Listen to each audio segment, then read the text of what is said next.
Well, hi everyone. Thanks for calling into a Bat and Kill community Zoom.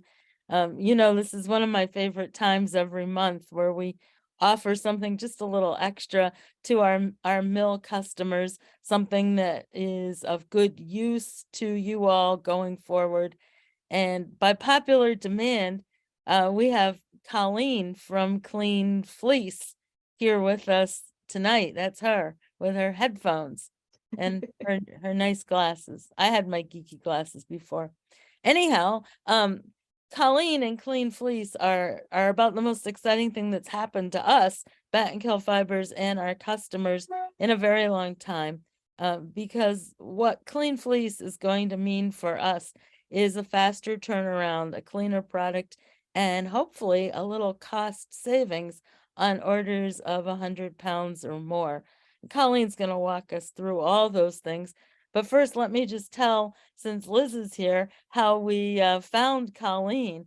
Liz and I were minding our own business in Liz's booth at the Vermont Sheep and Wool Festival. And there we were, just chit-chatting and selling a skein here and a skein there.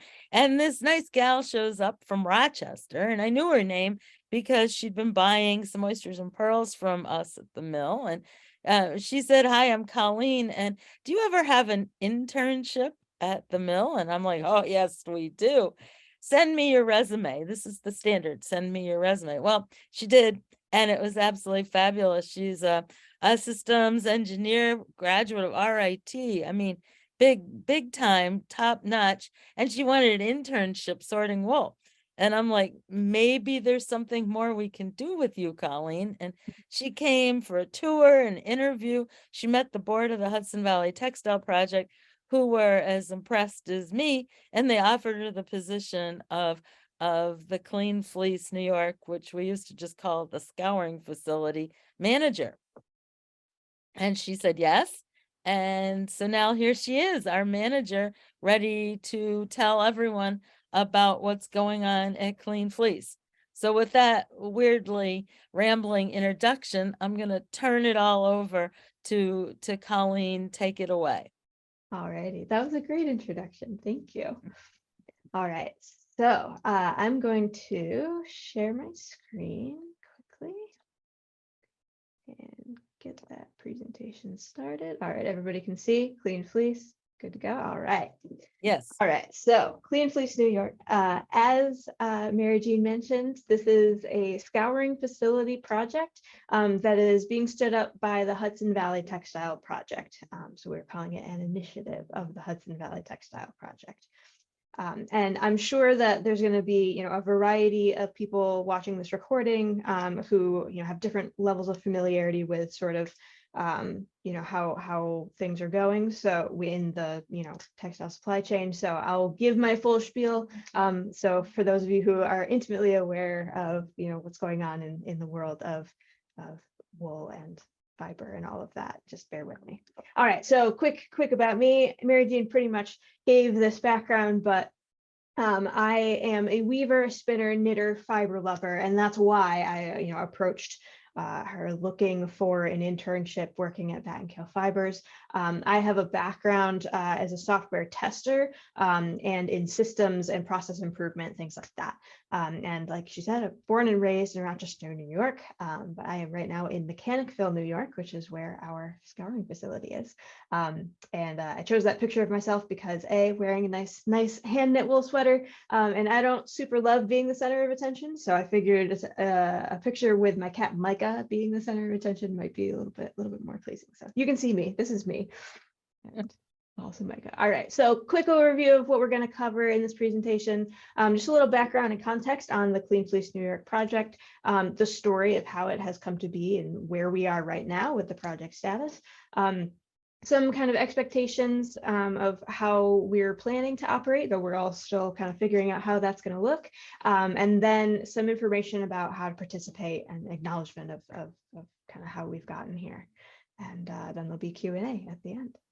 So let's get going then. So Hudson Valley Textile Project, what is it? So the Hudson Valley Textile Project is a nonprofit. It's a 501c3 nonprofit, and it's dedicated to strengthening the local farm to fashion supply chain in the Hudson River watershed and the northeastern US through educational outreach, and most importantly for our project, infrastructural investment.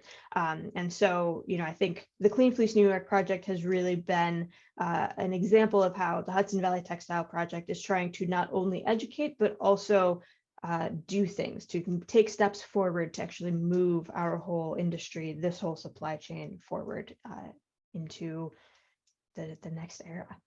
So Clean Fleece New York is a facility for washing animal fiber, which, if you aren't aware, is also referred to as scouring.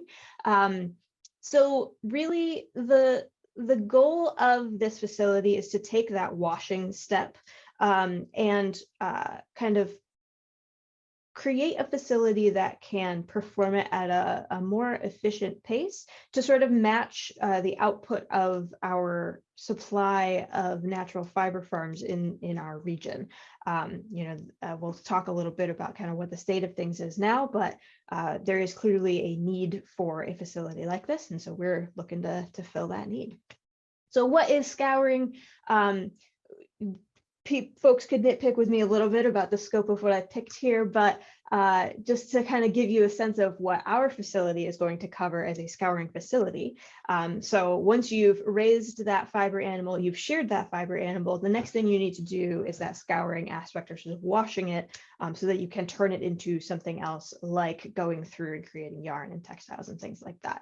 So under that scouring umbrella, and what we'll be doing is things like skirting that fleece, so taking off the bits that are somewhat unusable, or at least won't be usable for the purpose that, the end purpose for the main part of the fleece, making sure that there's no foreign objects in there, things like that.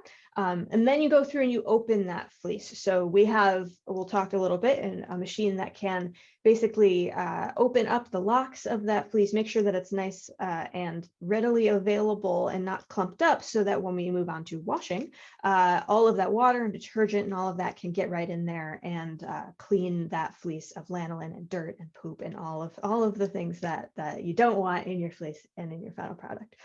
And then finally, you go through a drying step that could look like several different things. We have sort of our short-term plans and our long-term plans at the moment, but there's a drying aspect before it leaves our facility and on to its next destination. So that's sort of the scope of what we'll be doing. There we go. Okay, so why do we need a facility like Clean Fleece New York? One could claim that scouring animal fiber is the greatest barrier to the expansion of the local farm to fashion industry. If you take a look at the way that fiber is processed, one of the large bottlenecks, and even as an individual processing up to our regional mills and things like that.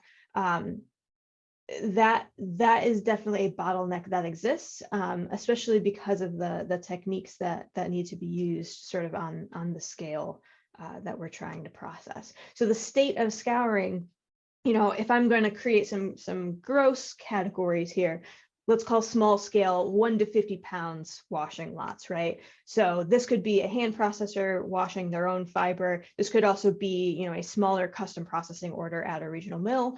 And the process that's mostly in place at a lot of the mills is something like a hand washing procedure. So for example, the picture that I have here is a picture of Battenkill's washing process, which many of you watching may be familiar with. So, it's a little bit more souped up than a hand washing process. There are a bunch of sinks and there is a lovely hoist system and these PVC baskets that can be lifted up and down by that hoist system, but it's still a human that's operating that and that's moving each of those baskets along throughout the process. So, we say hand washing, it's a little bit more complicated than that, but it's still, from an efficiency standpoint, feels like hand washing. So then you've got your medium scale, so that we'll call something like 50 to 1,000 pounds. So our regional mills right now are attempting to cover this part of the demand for washing with those same hand washing techniques. And then you've got your larger scale, right? Your more industrial commercial scale, things that are over 1,000 pounds. The closest commercial scouring facility to our region is Chargers in South Carolina. And a lot of the scouring facilities that exist, there aren't a lot of them, but if they do take a large amount of fiber, they have minimums like 1,000 pounds. And so someone with a, what we would consider to be a reasonably sized flock in our region, may have 300, 500 pounds, which is still a huge pain to wash by hand. It would take quite a while. However, it's not enough to meet the minimum of a more commercial scale facility like Chargers in South Carolina. And just as a disclaimer for everything that we're talking about here, what Clean Fleece New York is trying to do is cover that medium scale where we have sort of a gap in our ability to match the input and output of our processing in that rail. We're not trying to replace large scale processing or even small scale processing, right? It's really just that hand washing that's being used for a part of the spectrum that it's not really suited for that we're trying to work with here. So goals, like I said, we're trying to create a cost-effective and efficient option to get those medium-sized lots through the chain, and so that we are, creating a relief system for those bottlenecks that exist in our regional fiber textile supply chains and things like that. So that's our goal. That's why we exist. All right, so moving on to, we are here now. Here's a timeline of sort of how the project has come to be. I will say that you should look at this as if time is expanding from left to right. So you'll see we start in 2017, and then we very quickly jump to 2020, and then time sort of expands as you move right on this timeline here. So there's many different phases that this project has gone through, from inception to looking for what the machines would be. Getting funding is kind of an ongoing effort, as you all know. And the location search was something that took quite a long time, that you might not expect, but for a facility like this just takes a while to find something that makes sense. I don't have all the details on that because that does predate me. I joined this project at the beginning of February of this year. So, if you want more colorful stories about the location search, definitely get in touch with Mary Jane, because she can give you the scoop on all of that. But at once we actually were able to get into a location, that then entailed machine move-in, fit up of the location to actually meet the needs of our operation. And then finally we can get into something like a testing phase, and eventually a soft launch and a full launch. So you'll see we have some sort of tentative spring 2023 for a soft launch and potentially a full launch in summer 2023. These are still soft. We're working through lots of hurdles and things like that. So the "we are here" sign is telling you this is sort of where we are. We're maybe actually a little bit farther into the testing phase than we were a couple weeks ago at the summit. We've run the machines a little bit more, was opening wool all morning. So good things. But so this is sort of the general timeline of how things have come to be.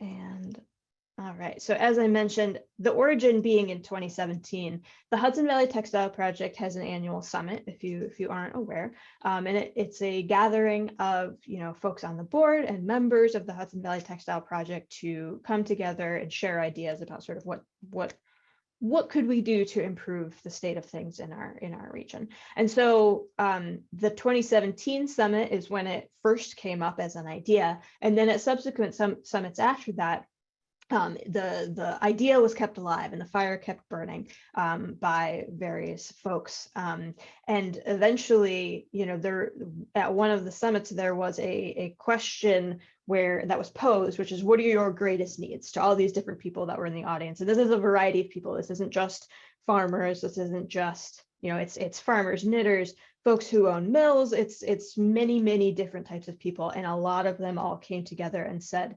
washing the fiber is the biggest thing that we need. So that was, the idea had been posed, that corroborated that, yes, this is something that was needed. And so steps were taken to say, yes, let's make that happen.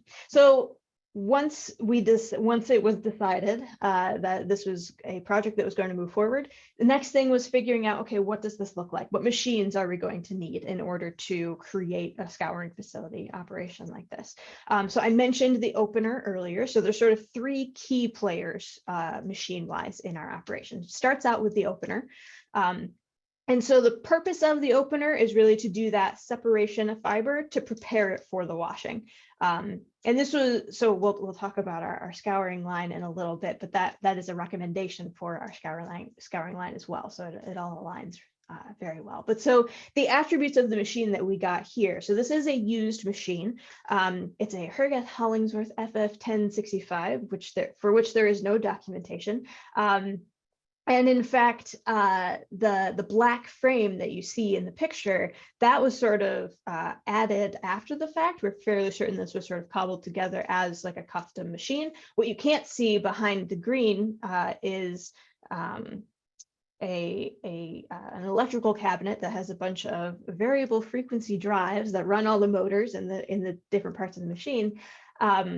And so this was, a labor of love for someone, and we have now acquired it. It was from Asheville, North Carolina, and so it is sort of a living, breathing creature that has been, worked on over the years. So our primary funding for this opener was from the Workforce Development Institute. And we very much appreciate that. Like I said, we were actually running and using the opener for several hours today. So testing it out, figuring out how it worked with different wools and all of that. So it's very exciting. So our scouring line, the purpose of your scouring line, obviously, is to wash fiber. And what's cool about this particular machine is that it is programmable. And in fact, each of the 7 sinks is programmable, which we'll talk about in a moment here. But basically, it allows an operator to load in a basket of wool, hit go, assuming all your settings are what you would like, and then you wait, and it will go through each of the 7 sinks here. This carriage that's sticking up vertically here will lower that basket into the water, perhaps perform some agitation, things like that. That's part of the programmability. And it will wash that fiber for you and then pop out on the other end. So the operator doesn't need to do what they're doing now at Bat and Kill, which is, raise and lower that basket with the hoist and move things over, make sure, everything's looking good. It's the machine should be able to take care of that cycle. You just put it in and then take it out, sort of like, the way you wash your clothing, perhaps. So this is a new machine rather than a used machine. Scouring lines tend to, you got a lot of water and chemicals and things like that going, so they don't hold up all that well from a used machine perspective. So that was why a new machine was pursued. And this particular machine is called the KiwiScour. And KiwiScour because it comes from New Zealand. So it's from a company called Ag Research in New Zealand. It was originally developed as part of a company called Wool Research in New Zealand that was acquired by Ag Research.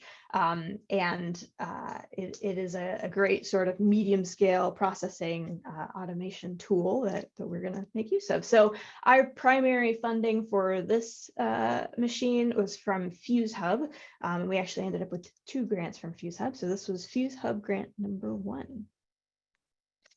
All right, so I mentioned that there are 7 sinks and they are each programmable. You can control how many times you dunk in, you can control what happens agitation-wise in that sink, all of that. But one of the cooler things about this machine is that it has a backflow of water. So in a process like the one that is used at Bat and Kill to wash fiber, you have several different sinks. You fill up your sinks, you do whatever washing is going to happen in that sink, and then you have to drain that sink and then refill them all. What's really great about this type of machine is that your clean water comes in. So as we're looking at this, your dirty wool will come in on the left-hand side of the line, and it will come out clean on the right-hand side of the line. The clean water will flow into the sink at the end of the line. So the clean water flows into the cleanest sink, and then there are little holes in the bottom of each of those sinks where the water can flow backwards, and you actually set it up so it's tilted backwards toward the front, toward the dirty end. So your water progresses from clean to less clean and down to the dirtiest sink as it itself is becoming a dirtier set of water. And so, while it's not recycled after that fact, it is sort of internally recycled. It's used as much as you possibly can, basically, rather than, only using it for one sink and then having to drain it. So that's a really wonderful feature that we love about the scouring line and sort of why it was chosen. And one of the other great things too is that there is support and communication from New Zealand. So this is a company that's still in business. We've had many conversations with New Zealand. I actually have in addition to my phone plan, so I can call New Zealand whenever I want. And they've been great Zoom calls helping us out, making sure that we are happy with our product, are able to figure out how to get it running. And actually the training for this scouring line will actually occur remotely. So there is a Wi-Fi connection on the computer that's on the top of the carriage there. It's actually facing away from the camera at the moment. And so that can be connected to Wi-Fi. And while we're on a call with them, they can program it to do something and then actually run our machine from New Zealand to show us and demonstrate to us how it works, which is very cool. So we're pretty excited about that and sort of the opportunity to be able to work with them pretty closely. All right, and then finally our dryer, the dryer. The purpose of the dryer is to dry that fiber, but what is special about our dryer is that it uses radio frequency technology. And so what that means is rather than blowing a bunch of hot air at your fiber and sort of crisping it up and making it, a little unhappy. Instead, what it does is it uses radio frequency waves to sort of basically vibrate that water, and that dries it out. Think of it's sort of the way that your microwave works, but radio frequency is a different wavelength of wave, and so it's a similar technology, but it's quite a bit larger than your microwave at home. And so this machine is a used machine. But it's from a company that is also still in business, which is excellent. Stalam in Italy, and we've also had conversations with those folks, and we're going to need to, because as it is a used machine, there's some bits that need a little bit of love, need some cleaning. As you can see in the picture here, actually, it's missing a couple of those blue sprocket wheels that will actually turn the belt. That's not on at the moment, needs some cleaning, things like that. So it'll be good to have that line of communication to help get this machine up and running as well. And where we got this from was from a textile plant in Mexico that was expanding, actually. So that's also a good sign. We want textile industry to do well. So glad that they weren't going out of business and that we're actually, able to reuse a machine that they have outgrown. And the primary funding for this was our second Fuse Hub grant. So that's how we ended up with that. Large machine. All right, so funding. I mentioned it as we were going through the machines, but Fuse Hub gave us two different grants for the KiwiScour and for that radio frequency dryer, and the Workforce Development Institute gave us a grant in order to acquire that opener. But those grants didn't necessarily cover 100% of the costs of all of those machines, and so it is worth also pointing out that in addition to everything not machine cost that our donations have gone to fund, it is a little bit also kind of funding our ability to afford these machines. So I just need to shout out the incredible work that has been done and the generosity of the community to raise money for this project. Our GoFundMe, as of yesterday, was at 22,126. I think it's a 176 now. So that's just incredible. With our goal of 25,000, and this is to cover things like the fit up I was mentioning with the building. There was also some cost in moving machines into the building. That dryer weighs 3 tons, so there's a little bit more than just getting a bunch of burly guys to move it in or something. We also received a pledge from the Empire Sheep Producers Association for $20,000, which is wonderful and generous. And we've also had quite a few private donors, just writing checks, not using the GoFundMe even, who have provided money as well. And so our total donated funds at this point is somewhere around $61,000, which again is just incredible and shows, the need that there was for a facility like this, and the belief and support that our industry, that the textile industry has, and wanting to support local fiber and making sure that our supply chain is strong and that we can, kind of move forward into our next era. So wonderful things. Can't dwell on that enough. All right, so our location search was an ordeal, as I mentioned. It was several years, several locations falling through. Like I said, I don't have all of the information on that. Mary Jean will have much better stories for you whenever you feel like asking her. But some of the items on the wish list for this location search were things like having city water, so that to make the waste treatment a little bit easier, and then also to have 3-phase power in order to run our machines. And so finally, after those years of searching and different locations falling through, we were able to call on Assemblywoman Carrie Warner to help us figure out where the heck we were going to end up.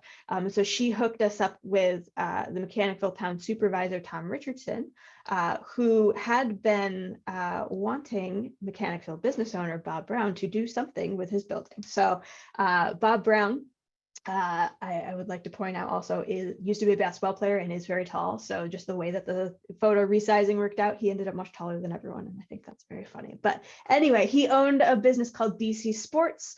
DC Sports was essentially a screen printing company. So the first fun niche that they filled was printing on basketballs, actually.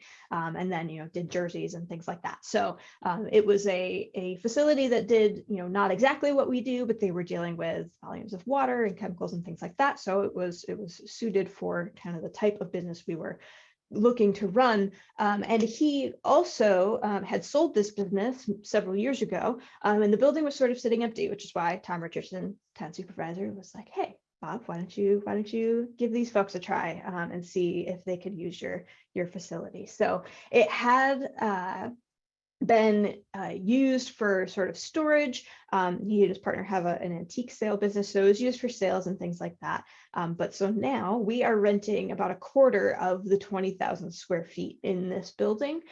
We'd love to rent the whole thing and have the Hudson Valley Textile Center with knitting machines and everything else, but baby steps. We're going to get the scouring facility up and running, and then we'll talk about future possibilities for the Textile Center. But it does have city water. It does have 3-phase power, but it also has some quirks. It is an older building, and it actually has an addition onto it, which we'll talk about. So our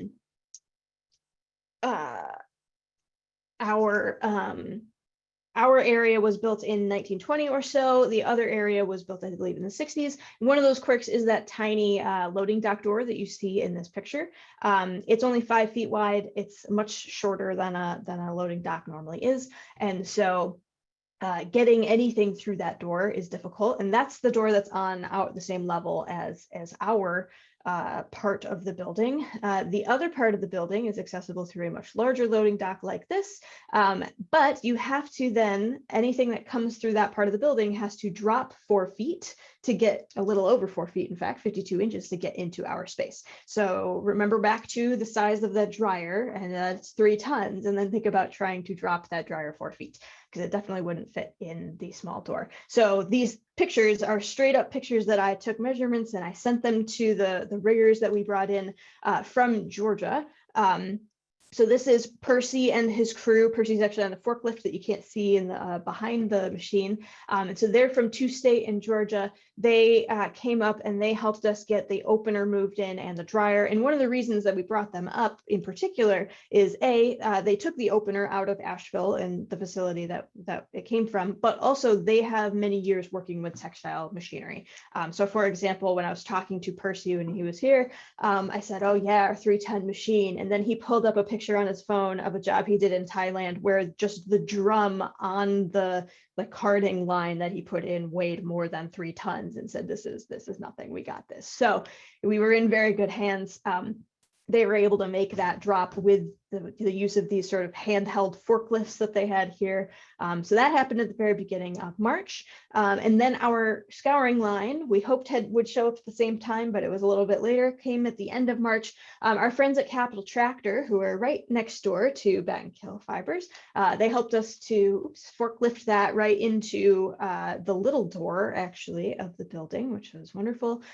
It was a crazy day. I won't get into it. But my favorite story about that day is that the alarm in the building that shouldn't have been plugged in for about a year decided to go off, and the police showed up while we were trying to deal with all of these situations. So it was a little bit crazy. We've had a lot of these weird hurdles, but every time one comes up, you just figure out how to get through it and you move on. So one of those weird hurdles was our opener. So I mentioned it was sort of a custom job, labor of love. And also it came with no schematics for all of that electrical work. And it was already unhooked at the facility when Percy and crew picked it up for us. And so we had something of a wiring puzzle on our hands. So thank you to Mike Marsh. Some of you may know Lily Marsh. That is her husband. Mike Marsh is her husband. So he came in, the hand drawing that you see there, he took her colored pencils and he figured out what the schematic for that machine was. And all of those different color wires, he figured out exactly what they should connect to, which is pretty wonderful. So we had to run electricity to it. Hoped we could use the existing wire in the building. Turned out we could, which was good. So we tested it out, made sure everything looked like it was only pulling the amount of current that it needed. And then we have jammed and unjammed it already. And in fact, Nora and I jammed it again this morning. So, you learn how the machine works by figuring out what its limits are, right? So it's all a great learning experience. So pretty much for our testing phase, opener's ready to go. It's runnable, and we're learning about how it works. So there's a quick little video of it running, and then this picture is of all of the gifts that came with it. So once we turned it on, that conveyor belt moved around, all the little bits of previous jobs it has run came shooting out of it. So I just thought that was a fun little gift from the past for us. All right, so the main event, the KiwiScour. So the plumbing work for the KiwiScour did get started before it was even here. Jimmy Powers is a board member of the Hudson Valley Textile Project, and he is a union pipe fitter. And so he came in and he did that work for us at no cost, which is just a wonderful donation as well. And so that still needs to be hooked into the machine though, because it wasn't here yet. We weren't even sure what the fittings would be. Fittings on a machine from New Zealand have British threading and not American threading. So you've got some special parts you have to get, all of that fun stuff that you find out. It also needs 480 volts. So you can have 3-phase power at different voltages. We have the 3-phase power. It wasn't quite the right voltage for us. So we needed to put a transformer in order to get that higher voltage run. In fact, it was designed for another building. It took a long time to get the KiwiScour. And so I talked about, several locations fell through. When the original KiwiScour was being designed for us, it was, customized for us, it was designed for a different location. So again, we just figure these things out as the hurdles come. It also uses compressed air to actually raise and lower things with pneumatic cylinders, which is very cool. So we got to hook up that compressed air. And the carriage was actually a little bit misaligned in shipping. And we actually just this past week fixed that misalignment, which is wonderful. So it can now roll back and forth. And once we get power, water, and air to it, then it will be ready for the testing phase. So we're almost ready. We're just sort of waiting for all of those pieces to align. The electrical should come together in the next couple of weeks or so, and then hopefully we'll be off and running. So very exciting times. The dryer, it might take a little bit more time. So it also needs 480 volts. And then it also needs some plumbing to hook up the fire suppression system. There's some vent work that needs to happen. I mentioned there's missing parts and cleaning and things that need to happen. So all the joys of purchasing a used machine, you're going to need to put a little love into it to get it up and running. So it's a little bit farther from ready. We may be, starting off some of our processing using some air drying and things like that. But the hope is that we'll get that dryer up as soon as we possibly can.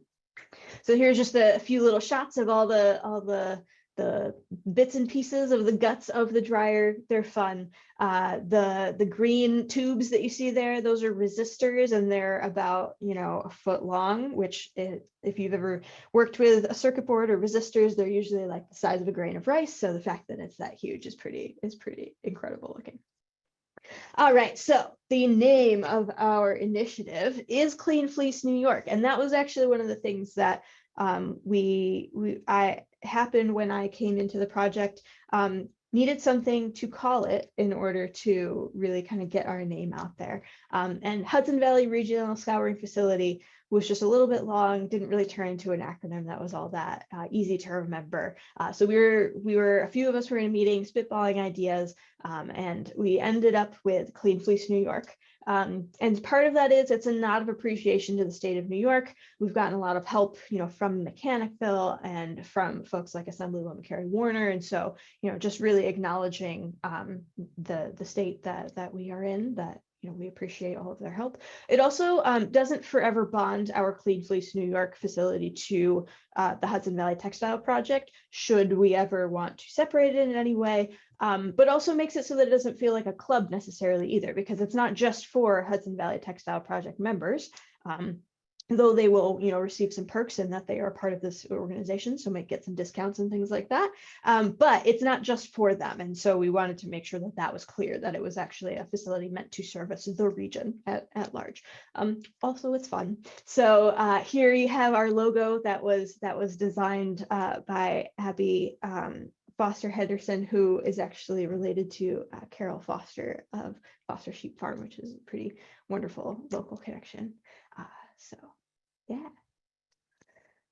All right, so our current status, I've sort of been peppering in as we've been talking, but we are moving forward with all of that work that I mentioned to stand up the scouring line in particular, because that's the main thing we need to do is get washing. So that electrical, that plumbing, all of that. And we're basically entering and in that testing phase. As I mentioned, we were figuring out, you know, the opener is new to us. And so we are figuring out what its limitations are, what it likes to do, what speed to run the belt, all of those good things for different fiber types. And then also, you know, lining up all the materials and organization that we need to put in place to start accepting orders, order forms, and things like that. So that's all coming soon. Stay tuned. It's coming so very soon. And then, you know, looking forward, those next steps are getting that dryer up and running, and finally actually starting the soft launch and the full launch. So this testing phase, as I mentioned, we're getting to know the machines. We're trying different fibers so we understand, you know, how things play out. One of the things we'll also need to be doing is evaluating the detergent that we use with the scouring line. So the detergent that is used by Ag Research in New Zealand is not distributed in the United States. And so what we're starting with is we're going to try the same detergent that is used at Bat & Kill Fibers. And hopefully that will work out for us. One of the things, though, is that Bat & Kill uses a trick at that company who supplies the detergent at their recommendation, which is for particular fleeces. You know, you add you adjust the pH a little bit in the sinks in order to make the detergent a little bit more effective. However, that your sinks are separated in that case, but our sinks have a nice backflow, and so would that pH manipulation actually, you know, work in our system? We don't actually know yet. So we're going to be doing some testing around things like that. And then, like I said, solidifying that order management and work tracking and all of that stuff. So partners. So in addition to this facility will be open to folks who are, you know, sort of what you'd call an individual customer who's looking to have their particular fiber washed, something like one order a year, maybe two, things like that. But then we're also open to larger partnerships. So for example, Bat & Kill Fibers is named as the manufacturing partner in the Fuse Hub grants that we applied to. So you had to basically specify that there was someone who was going to use this facility. So Bat & Kill Fibers is our main partner in that respect. And so, you know, Mary Jean will be able to give them more of the specifics on kind of what that looks like logistically as a customer of Bat & Kill Fibers. But so basically some of her jobs are going to come to us for that washing step, and then they go back for the rest of the project. But there's also future opportunities for, us to work with other mills, to work with designers, perhaps who may have a few clips a year that they're sourcing, but they're not actually the producers of that fiber themselves, and other folks like that. So lots of opportunities to partner. Also, from a research perspective as well, right? We have some feelers out at our IT, and to kind of work on things like lanolin extraction and all of the sustainability bits that we'd like to look into. So pricing, like I mentioned, there's going to be a discount for Hudson Valley Textile Project members. There's also a volume discount for 500 pounds or more. So here is just a quick overview of what that pricing looks like. So sort of the three main categories here. So you've got your skirting. So our request would be that fleeces that come in should be skirted unless you've talked to us. But if that skirting needs to happen in our facility, then we can offer that. All of the prices that you see here are based on incoming weight, and so really encouraging folks to do their own skirting. Also then, so the main event, right, the washing and drying prices. So on your left in the column here, that's if you're a Hudson Valley Textile Project member, that's the price you would pay. If you're not a member, the price you'd pay is on the right. But you can always join the Hudson Valley Textile Project. Like I mentioned, that volume discount there. And then if there's an additional wash that needs to happen, then there's a little bit of a cost associated there just for having to rerun all of that fiber through. So we're going to be feeling things out as we get to understand sort of where our efficiencies of scale come in for where that volume discount threshold is and things like that. But so this is what we're looking at for our anticipated prices for when we get started. All right, so that soft launch that I have teased and mentioned. So we're basically looking to work with Hudson Valley Textile Project members just for this very soft launch, because what we want to do is we want to limit the scope a little bit so we aren't just completely opening the floodgates, making sure that we're able to evaluate what our actual throughput is and what our procedures are.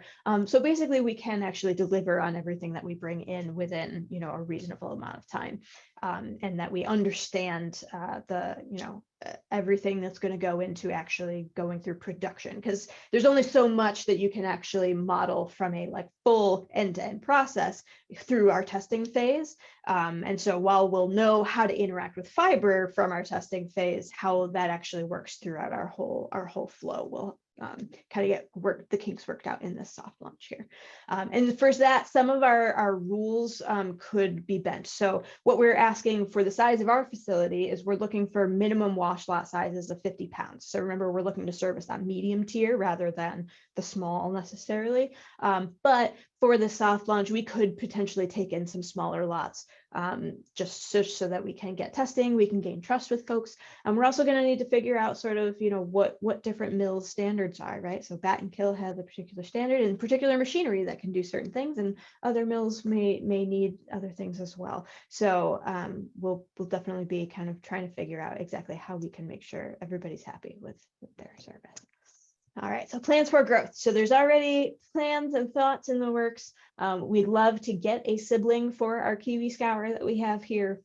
Our dryer is obviously at a scale that is much larger than the one KiwiScour that we have. So it would actually support a throughput of 2 KiwiScours at a time. So that is, again, we're trying to get our facility off the ground, what we have right now. So we're not focused on that too much, but that is kind of the hope and goal, is that we could get a second one there. So where to find us? We are on social, Instagram and Facebook at Clean Fleece. Also, our website is under construction, but the bare bones are up there. It's cleanfleece.com. If you want to contact someone for information that isn't yet on the website, then feel free to email me, Colleen at cleanfleece.com. And then I'll be tagging along to Maryland Sheep and Wool and New York Sheep and Wool, and I'll be around and we can have an in-person conversation, or we can set something up. So also, we have a newsletter. So issue 1 has gone out. Issue 2 should go out soon. If you'd like to sign up for that, the easiest way is to through Instagram in our links there. There's a link to click to go sign up for that newsletter. And again, if you're having trouble finding that, just shoot me an email. I'll make sure that you get that link. All right, so how can you help? We talked about the GoFundMe. Monetary donation is always appreciated. There's lots of overhead and other things besides those big machines that need to be paid for in order to basically stand up a full business, but also material donations. So I'm putting together a list right now of sort of things that, you know, we could buy new, but it'd be really great to use something that's used, and, you know, the cost, not having to buy something new would also be helpful. So things like, you know, brooms and tables for different workstations in our space, you know, things silly like box cutters, just office supplies, clear plastic bags, things like that. So I'm going to be putting together a list of those types of items that we might be looking for, that if you think, oh, hey, I have one of those in my barn that I'm not using anymore, and so you can use it, that'd be great. So keep an eye out for that. That'll be hosted on the website. And also will go out in the newsletter. And then there's also skills donations. So I mentioned Jimmy Powers and also Mike Marsh, who have donated their time and skills at various occasions to help us out with different things. So, you know, we appreciate that as well. So if you're a carpenter, let's say, and you want to build us some shelves, we definitely wouldn't say no. All righty. So, oh, actually, also, I just wanted to point out this picture that's here. Part of the reason that I use this picture on the slide is that the office furniture that in the office that I'm sitting in right now was donated by Gail Parinello, who's the president of the Hudson Valley Textile Project. So that's just another example of sort of that material donation that would be helpful to get us going. Okay, I am done. I am done blabbing. I apologize. Are there any questions?